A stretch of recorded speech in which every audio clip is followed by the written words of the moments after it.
to have a conversation that takes this another step. How do we integrate research into decision making? And I'm going to turn the stage over in my little tiny corner of it here to Sarah and her group of panelists who I'm very much looking forward to. So come on up, folks, and get yourself arranged.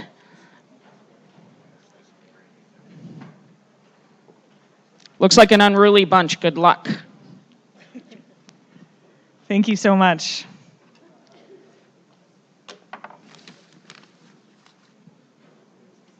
I'll just start as they're getting settled. Hello, everybody. My name is Sarah Carr-Locke, and I'm the director of the Prince of Wales Northern Heritage Centre right across the street. We also function as the Culture and Heritage Division in the Department of Education, Culture and Employment. We're the C in ECE, basically. And I'm happy to be here today. I'm very pleased to introduce our panelists. Our panel is going to work a little bit differently. Instead of moderating, I get off easy. I'm just going to introduce them and then wave at them when they're close to being done their time. They're each going to give a little 10-minute presentation on the topic. And the topic we're looking at for this panel is information and decision making. How do governments and organizations integrate research into their decision-making processes? What processes do they follow to make decisions? So we'll be looking at that. So I'll just introduce them and then I'll let them go. So first we have Alan Cash. I'm very pleased to say that he started out his career in the GNWT at the Prince of Wales Northern Heritage Centre, and look at where he is now. Now he's been serving as the Deputy Secretary to Cabinet since 1999. In that role, he's responsible for the management of operations and providing policy advice to premiers. My mic just, oh, there we go. And he's worked with 7 assemblies, so we have a rich source of information here. Next, we have Vishni Peeris. She has been working, she moved to the end of 18 years to work in the NWT Bureau of Statistics as a labor market researcher. Ooh.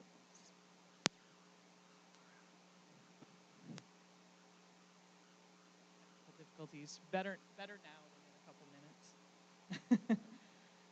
minutes.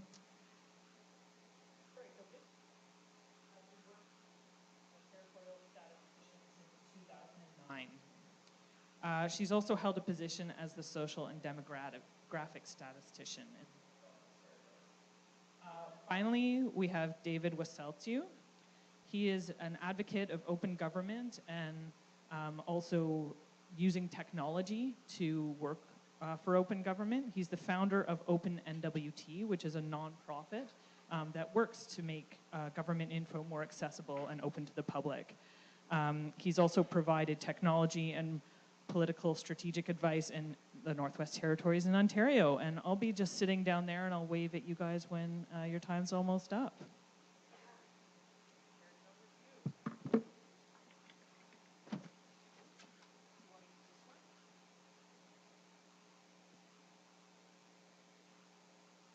Thank you, Sarah. I had some slides.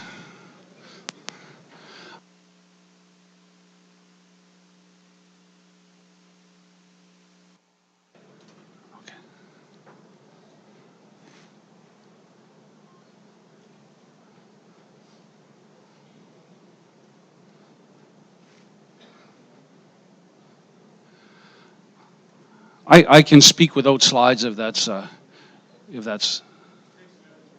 okay. I take a minute to warm up myself, so that's fine.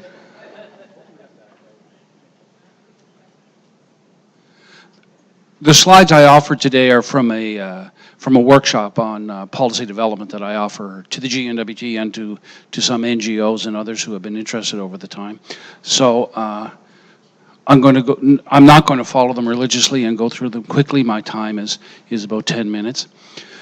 But one of the key messages I want to start off with is that what is policy? And in my world, with the GNWT, policy is just a tool. Policy is not a solution, it's just a problem-solving tool. And I don't mean to dismiss a problem-solving tool, but it's just one of the many tools. If policy were what some people think it was, then we would have lots of policy. If policy made things happen, then we would have the justice for all policy established. We would have equity everywhere. We would have free the children, keep everybody healthy policies, and then we could walk home and not do anything else. Policy is not in itself a solution. Policy is a problem-solving tool. I don't have, it seemed to, I was promised a clicker. I don't have a clicker up here. Do I? Oh, sorry, here it is.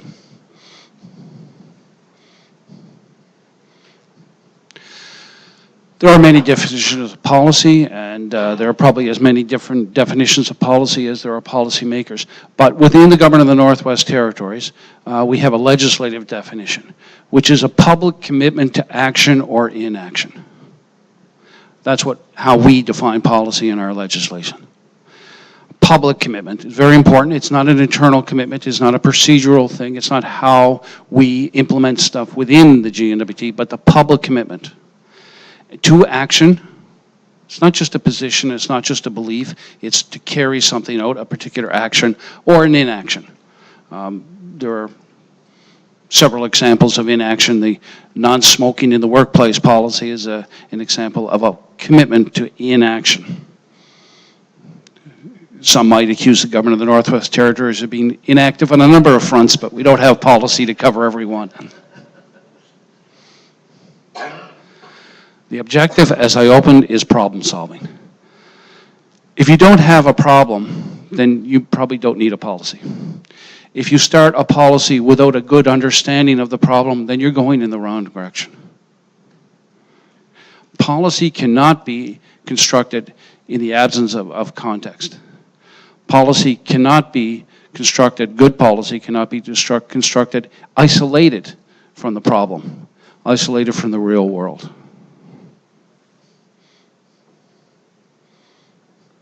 So the first step in developing good policy, it's my opinion, is identifying the problem, articulating the specific problems and the actions that are required.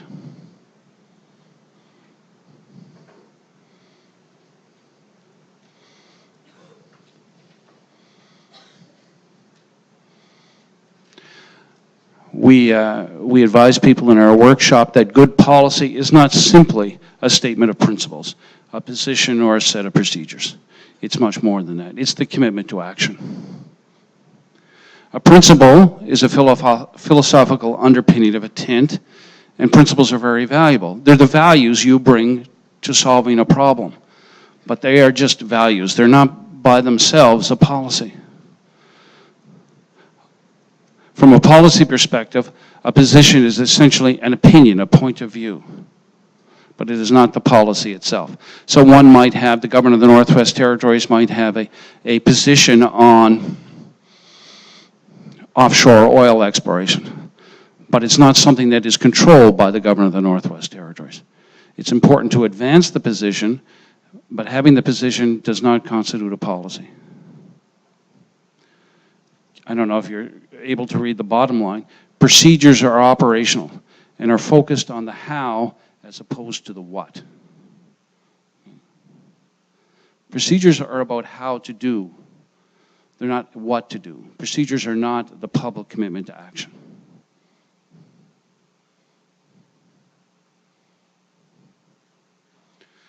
Much depends on the problem. We keep coming back to the problem. The notion of establishing a policy to fix a problem in isolation from the problem and from the people who are working on the problem, the frontline staff, is ludicrous.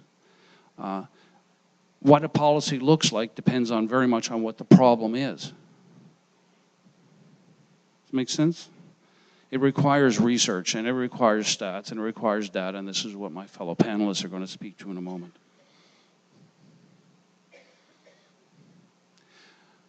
There is the notion of an array of policy instruments. I'm going through this very quickly, and I hope you'll forgive me. It's a half-day workshop. But the array of policy instruments is important.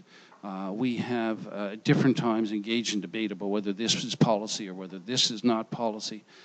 From our perspective, in my world, and with Government of the Northwest Territories' definition of a public commitment to action, we like to think of an array of policy instruments. So a minister's press release is a commitment to action, a public commitment to action.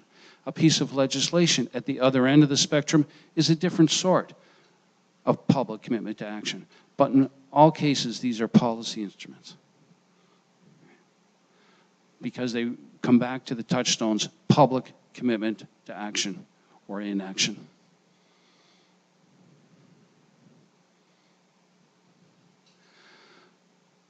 So, if form is not a primary consideration, what, if any, elements are common to an effective policy instrument?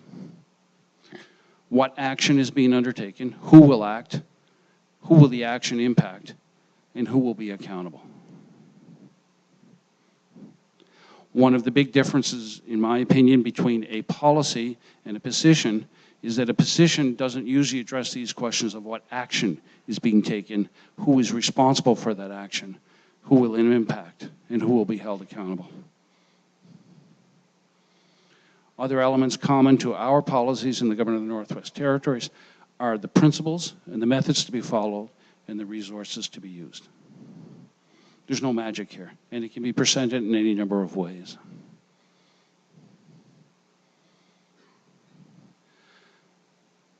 So, again, we talked about policy and what sort of policy is appropriate, and we talked about the problem and lining up the selection of the policy type to the problem. Now we're into some other questions about who should develop the instrument. A lot depends on the authority of the organization. The Government of the Northwest Territories has certain authorities. The Clecho government has certain authorities. The City of Yellowknife has certain authorities. The type of policy being developed flows from those authorities.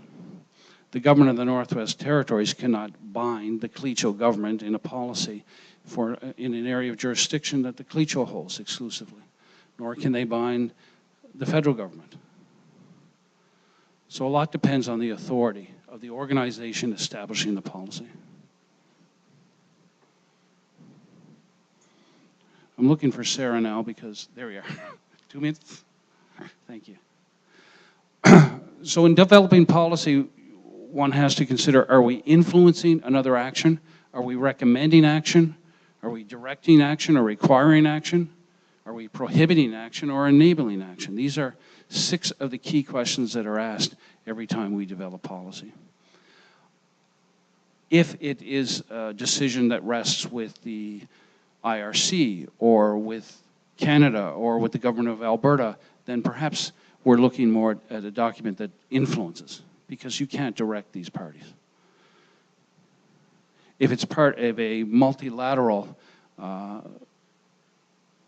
initiative that's led by maybe the Aboriginal governments in the Northwest Territories in partnership with the GNWT, then we may be in a position to recommend but not decide and not require. If it's legislative in nature and it applies to all of the NWT, then certainly we're after something that requires or prohibits. And then we get into enabling policies. That enables public servants and departments and ministers in the Government of the Northwest Territories to advance a certain objective.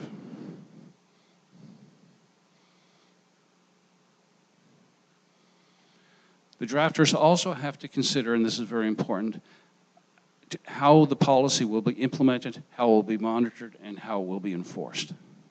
It's not enough in isolation to develop a policy that no one is going to be held responsible for. How will the policy be implemented? How will it be monitored and tracked throughout its implementation? And who's going to enforce the policy? These are critical questions. So I think that's my time. So I will leave it at that and turn it over to Ms. Peeris. Thank you.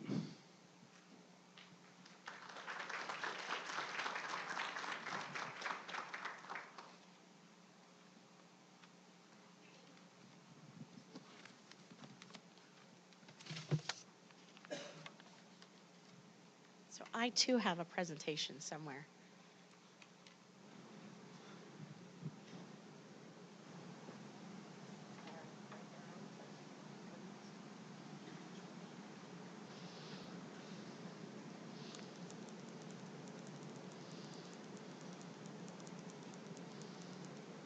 That's all the good stuff. I thought we were just getting to the good stuff. So thank you guys very much for having me today. I'm so pleased to be here to present some information about the Bureau of Statistics and the information that's available to all of you to use in your problem defining issues, monitoring of policies and programs, monitoring of programs and policies. The Bureau of Statistics is the central statistics agency for the government of the Northwest Territories. We have 8 people in my little shop, including 4 specialist statisticians, a senior analyst, an IT person, a survey manager, and a statistic administrator who's been with us since the inception of the Bureau in 1977.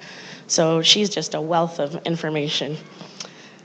Our mandate includes the responsibility to provide accurate, timely, and relevant statistics that can be used by all levels of government to make evidence-based decisions.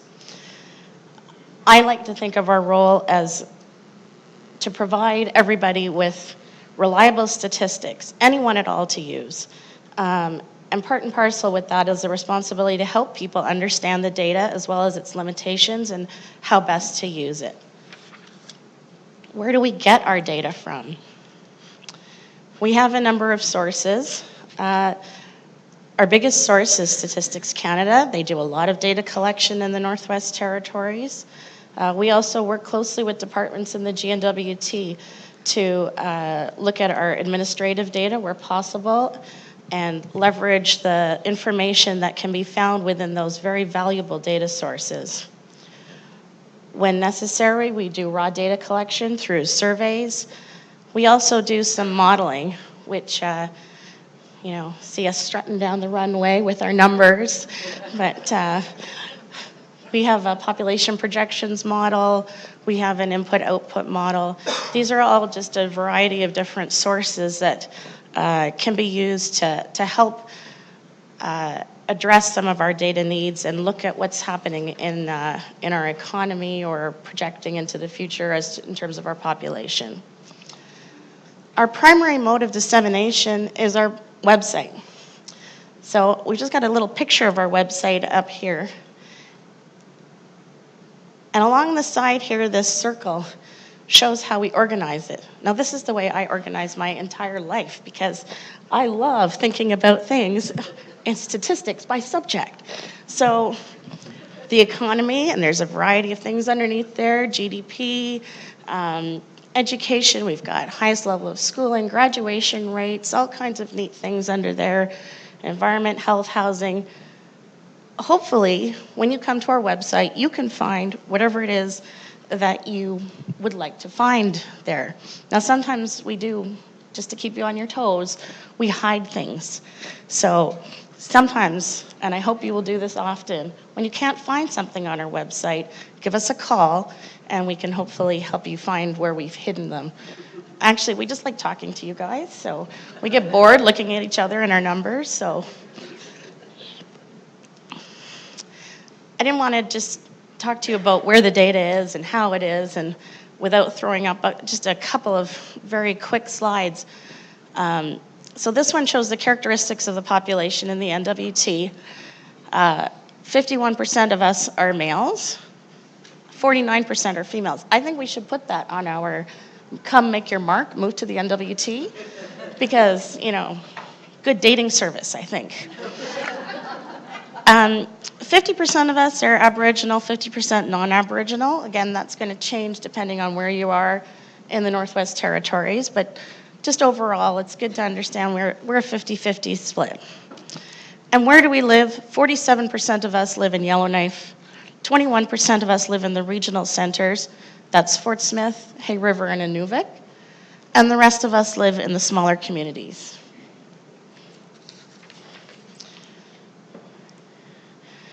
Now, hot off the presses, or should I say the desks of the Bureau of Statistics, is the 2015 Food Price Index.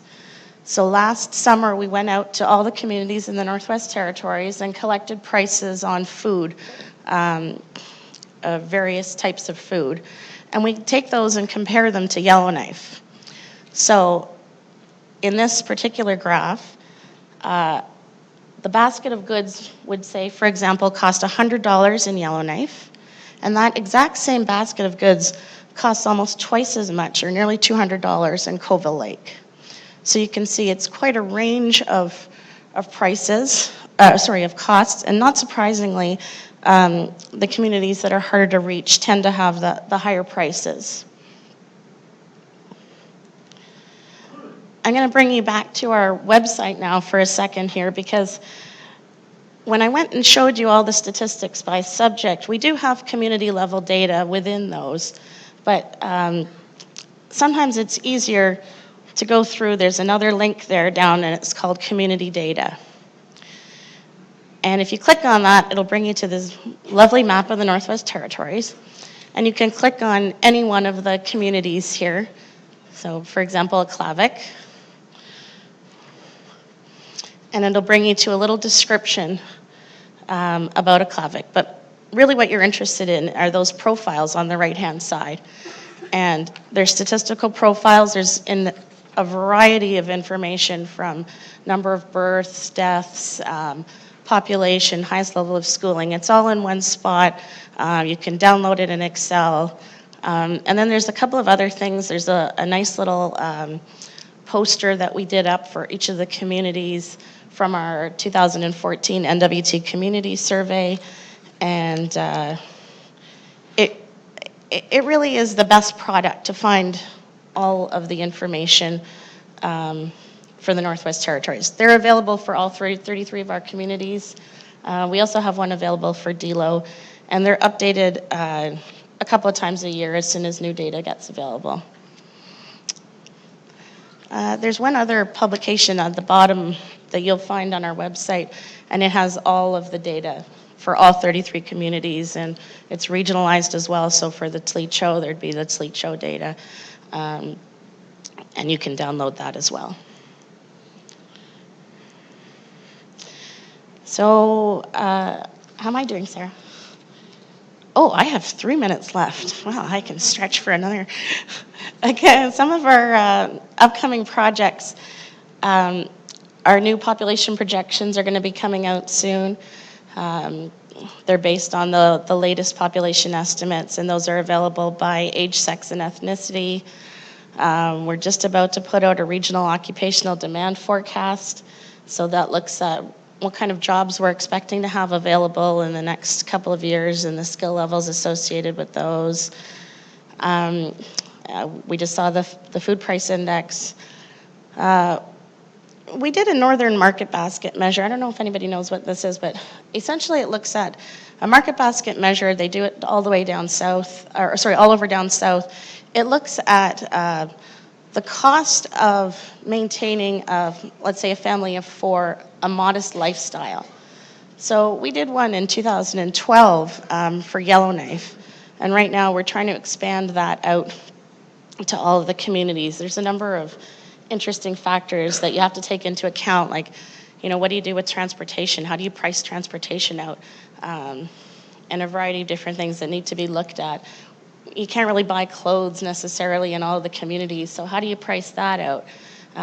Anyway, so we're hoping to have something out early in the next fiscal year. And the last one I wanted to touch on is the 2016 census, which isn't really, it's done by Statistics Canada. It's conducted in Canada every 5 years, and it is a wealth of information at the community level on a variety of topics. You know, language use, housing, employment, education, all kinds of topics. And it's fantastic because you can compare it, obviously, not only within the territory, but also to other communities all across Canada.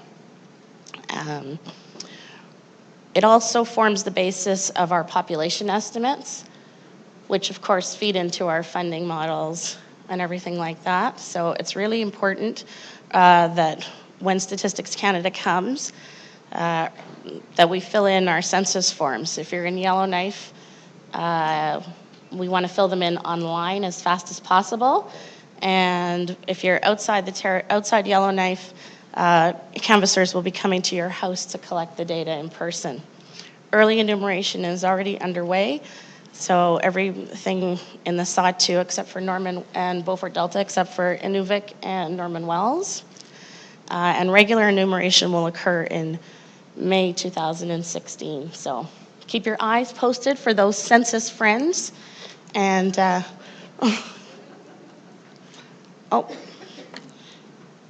I had one other slide, but I'm not sure what happened to it.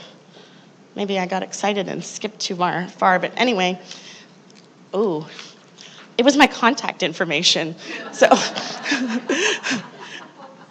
I didn't do that on purpose, but what I wanted to let you know is that there's a huge variety of information available.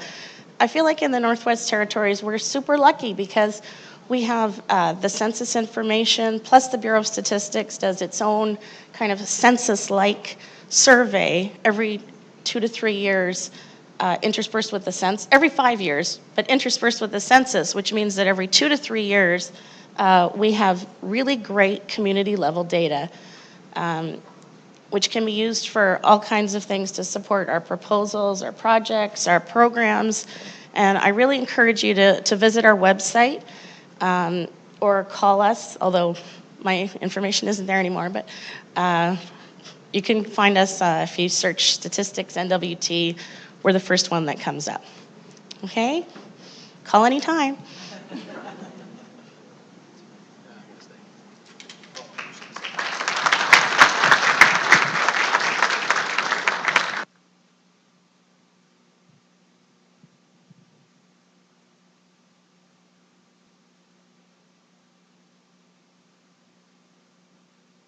Everyone, is that working, or there we go? Okay.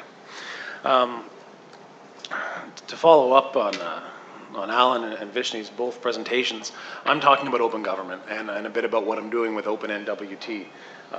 Just to start, open government is a concept that the idea is that we're going to get more engaged and informed people. We're going to have transparent and accountable government, and people can make meaningful contributions to the policy development process and to their overall governance. One of the exciting things right now is that the GNWT is recently committed to developing an open government policy, which will follow Alan's policy outline, which is fantastic. But this has been a movement that's been started in the last 15 years or so, mostly in the UK, and it's spread everywhere else. And it's made up of 3 main pieces in open government. The first being open dialogue, open information, and then open data. What those mean are, the dialogue part is that people are engaged in policy development. So what happens right now, governments are very good at asking for feedback or input, or just coming up with policy, and not necessarily getting an engaged citizenship. So the idea is that governments are slowly, and should be, getting people more engaged in those conversations. And the ways people get engaged is changing. The internet has changed a lot of things, how people get involved. In the past, on the civil service side, there's pieces to go into the basis of how policy is developed. But then even on the legislative side, in the past, input was always achieved through things like standing committee meetings. That's not a format that necessarily works very well anymore. In the North, people are very spread out. It's a real challenge to get input from everyone, and the actual sort of model of input isn't well, it's a pretty dated model. There's not a lot of people that enjoy going to a standing committee meeting and giving some testimony. So the whole point of that part of open government is to get a dialogue going and to get citizenship that's engaged, that feels that their input actually is reflected in policy and in legislation development, and that people have an ability to really change their government and take some ownership of it. So that's definitely changing the way government works a little bit. It's not just about communications, but it's about that feedback loop too. It's very easy to get input, but it's really important to make sure that as a government, people give information back. So if you've been, for example, if there's been a community meeting, it's great to get input from lots of people, but one of the things that we don't always do very well, and what governments don't always do, is go back to people and say, this is, thank you for your input. We looked at it, we thought about it, and sometimes we've listened to it, and even if we aren't going to listen to it, here's why, and we've thought about that part. And that's leading to some of that. So that's sort of the basic dialogue part. The information part of open government is publishing information. Governments aren't always amazing at publishing data. It tends to be more of a reactive piece rather than a proactive piece. And this is the accountability side. This is that transparency side. So this is where governments get into publishing expense information, policy data, all kinds of things like that, and also publishing it in a useful way. A lot of the time, what happens is information gets posted as, I think even talking to some folks at GNWT, we see PDFs all the time, and that's one of the problems. So we post reports, or we scan them, we print them off, and then we scan them into the computer and put them back online, which is great. But now if someone later on down the road is doing research or trying to actually access the stuff, you can't copy and paste it. You can't do anything with it. It sort of just becomes it's just a document you can look at. So it's about how we actually put information out there and making sure governments are putting out sort of useful information. One of the big challenges is making sure that the information and why we're publishing it, that it's meeting the goals, that people are able to make some use of it, and that we're following some sort of standard formats. A lot of the time, it becomes very easy. The way we publish things isn't always a reason. Some of the reasons behind the formats we use or the different ways we publish it can come from reasons that aren't connected to the information at all. Maybe somebody asked for it one day in a certain way, and that just has become the format for 20 years. Things like that happen a lot, but there's ways of tweaking it and making that information more useful. And that's a really important thing as we sort of move on to this government of a more engaged citizenship. The third pillar of open government is open data, and that's a bit more of what I'll be talking about. And this is publishing data and information in a usable way, taking data sets and databases, a lot of the stuff that Vishni talked about, but doing it not just from the stats side, but from the rest of government, so for the policy development side. So we track all kinds of information all across government, and it's about getting the information that's public, and the basis being that the information is held by the public government and is public information, and that we should share it, and that we should know about it. It's not just personal information or anything, but it's just information that feeds into program development. So what a lot of that came out of was in the mid-70s, sort of the Access to Information Acts and the Freedom of Information bills started that and started making sure that people could access information. You pay your $5 and ask for something, and the government will give you back what information they have on the topic. That started a lot of this, and what we're seeing in recent years is a modernization of access to information. One of the problems has been that a lot of those acts were passed 20, 30, 40 years ago without ever being modernized. So now they're starting to move online. We're starting to look at things like, when we provide information to someone, why don't we post that same information online and make it available to everybody else? Governments around the world are starting to do some of this work and looking at it as saying this is how we can sort of get people to have more access. It's for the public, it's for media, it's for internal use, all kinds of things, because not everyone can keep track of all the information that exists. So what I'm doing with OpenNWT on the data side is I've taken a few pieces, and it started off with a project. I was doing some research on Hansard from the GNWT, and it's awfully hard to search for information from Hansard from every day.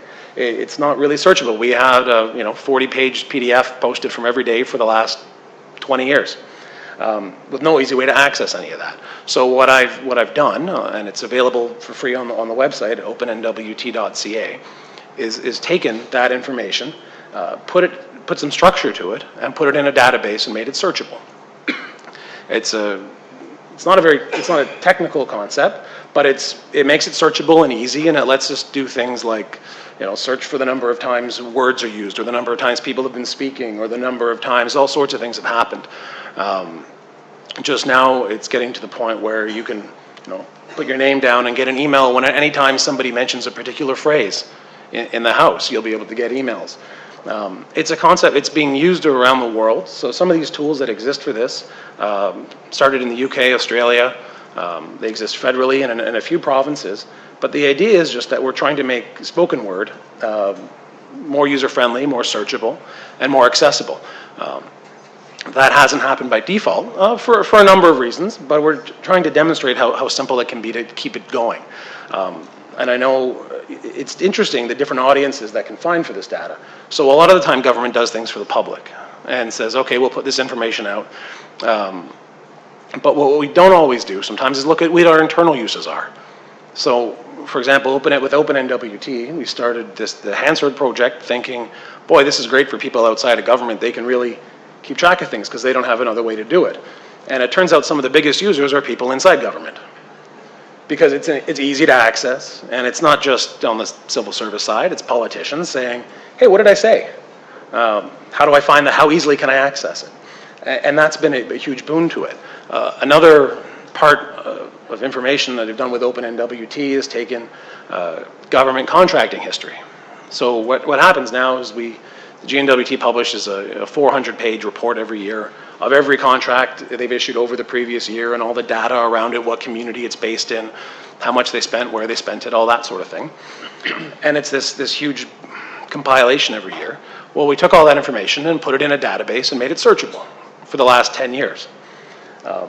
Thinking this is really helpful to some people in the private sector when they start looking at contracts or when they start looking at history. Turns out people have used it for planning future contracts that they've been bidding on or wanted to see what their competitors have done. People have been interested just in knowing how money's been spent on the government side, just trying to keep track of contracts that way. Inside of government, people have accessed it to say, hey, this is really easy to figure out how money's been spent in certain communities or with certain businesses. There's been all sorts of uses that I know I certainly didn't envision when putting it together, but it's by making information more accessible, it opens up a lot of those possibilities. One of the challenges we have in the North is that we're very small. I mean, there's very few of us, relatively speaking. But the advantage of using some of these more open formats and these open government ideas is that there's tools being developed around the world. Lots of time is being spent in developing nations in Africa by the World Bank and by the EU's invested a lot in developing tools to use information that's open. Those tools can be used in the North easily if we have our data available openly. We can plug into those things. We don't need to spend millions of dollars to do everything on our own. We can take advantage of what other governments and other agencies are doing around the world. And I think that's one of the big benefits to this. When you start looking at financial information, there's tons of tools to start looking at how governments spend money, comparatives. So how do other governments in other countries spend money? How do other regions do things? By being able to use these open formats and open tools, it allows for that, which is really fantastic because it's something that we haven't had access to before. We've had to do everything on our own. And Sarah's standing up, so I think I'm wrapping up, but I'd encourage you to take a look at the website. It's opennwt.ca. And in general, as you're looking at the data that you have, and when you're developing policy, look at ways of sharing that information and consider that as part of the process of how we can actually put that data out there, and we'll find other ways of using it in the future. Thank you.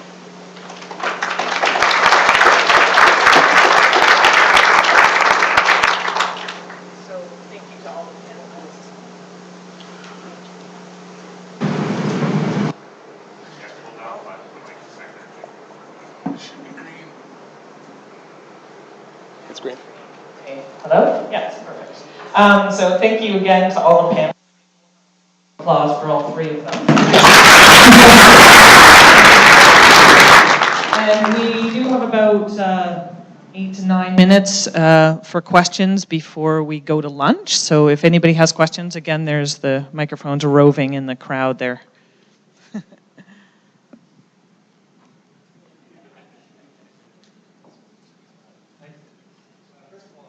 Thank you for your slide presentation. I think that's a tool that a lot of governments and organizations in the North could make use of who are in the business of developing policy. So my question is for Vishni. It is that communities in the North are mixed communities, Indigenous and non-Indigenous people. And sometimes someone might be looking for information with respect to Inuvialuit beneficiaries or Clicho citizens. And I was wondering how useful the GNWT database might be for people who are looking for information in that regard. So, okay. So for our surveys, the 2014, or the community surveys that we do every 5 years, we ask beneficiary status.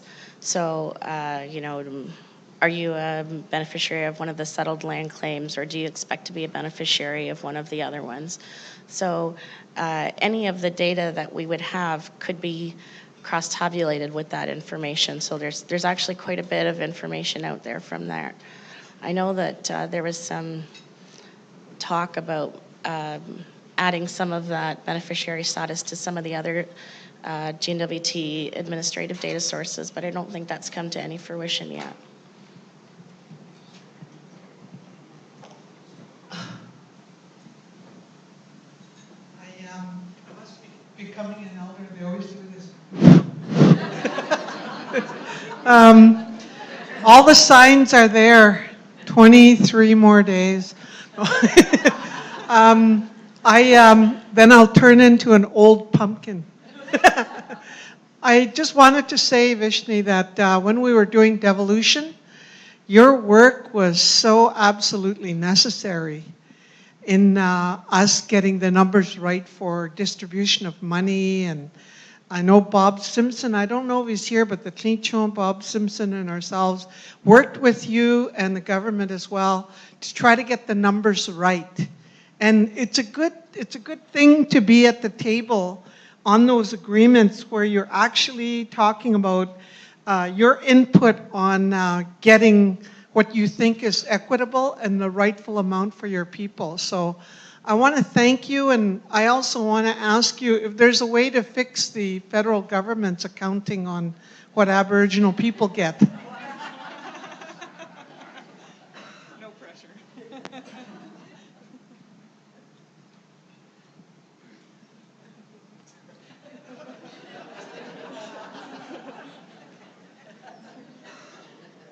Hi, Tony Devlin with the Gwich'in Tribal Council. Right now we're developing our enrollment database, or redeveloping it to include a lot of stats. Is there any appetite for the GNWT, for the Bureau of Stats, to start working with each of the groups to sort of grow that data somehow, and be able to exchange the data back and forth? Absolutely. We've worked with the IRC before. We've had an agreement with the Gwich'in Tribal Council before, specifically trying to help with the development of the data for their purposes and information and indicators that are useful to them in their policy and planning. So we're more than happy to work with whoever is interested. I wish my contact information had been out there, but I can certainly pass it along. Just give anyone of our people in our office a call, and we're more than happy to help out.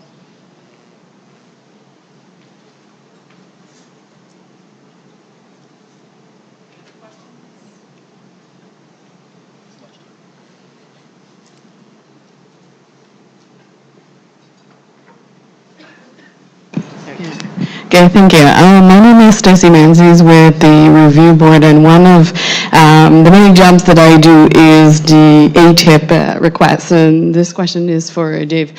My understanding is that you're collecting all this information that is published and organizing it better. Would in the future, would that include information that you collect under the ATIP requests? Because those are, I guess I'm just wondering, where, is it just information that's published already in your organizing, or is there sort of like a future goal, like, okay, we're going to request information that's a little bit more sensitive to be on this open NWT website? Well, at the moment, all the information that's published is information that's publicly available, generally in different formats or harder to find. ATIP is a funny one. there's some talk of modernizing the ATIP Act and the NWT. It's been discussed for the last 5-10 years, and there's some talk of actually doing it in the upcoming government. I think it was actually part of one of the mandate letters. But the hope is that with the sort of changes to the ATIP Act, and we can follow the example of other jurisdictions that are starting to post things like the ATIP requests and then the actual fulfilled records that were sent out, since they're public records anyway. I know it's something that it would be fantastic to be able to include into Open NWT. However, it's there's a lot of work involved to get it all and to digitize it, or just to compile it all. And it's Open NWT is a sort of a spare time fun project for people who really like data and information sharing. So it's, I mean, I would certainly encourage the review boards to publish that information if it's possible. If you have it and it's within the scope of practice, it's easier to publish it and make it available. Even knowing what other people have ATIP will probably lead to better ATIP requests from people in the future. Half the time, people are asking for similar information anyway. So knowing that somebody else has made a request, or they made a similar request, can lead to better information gathering, and that's the point of sharing it. So, I would certainly encourage the review boards to take a look at that, and, in the purview of what you have, start to publish some of that even on your own, even if it's sort of ahead of the game. Thank you. Okay. So I want to thank, a round of applause for all of the panelists. Thank you very much. Really appreciate your input. Nothing like coming right before lunch. There was a lot of cracker eating going on.